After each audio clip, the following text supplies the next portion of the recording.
Shat to les ngauba bayu nong penim laka ha siang ngon ha sem kulai yu khalung la pen thia hang ta Shat to les ngauba bayu nong penim laka ha siang ngon ha sem kulai yu khalung la pen thia hang ta thấy barong ka les ngauba man piang buram yu khun num lay u balawan ban lang briu ban pen nim nong pop kung nga thấy barong ka les ngauba man piang buram yu khun num lay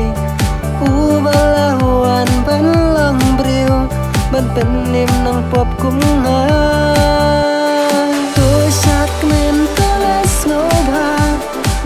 yo ku bor babha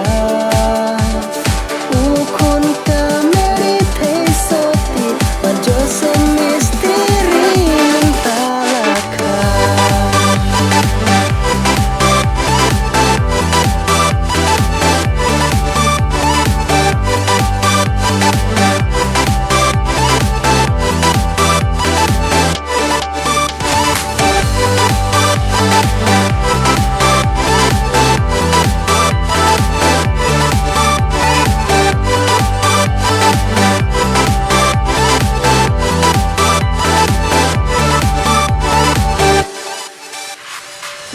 Ablang ron ki basamit halum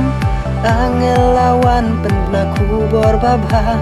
bayu kunum blay mentalaka ha Bethlehem Judea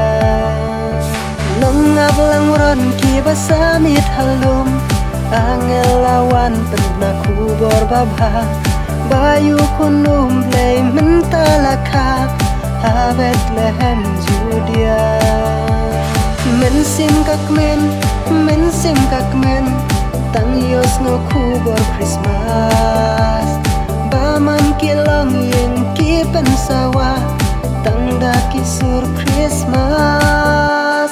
ba man kilong yen ki pensawa tang da kisur Christmas bat kenarir ki res ngoha ha man laki jaka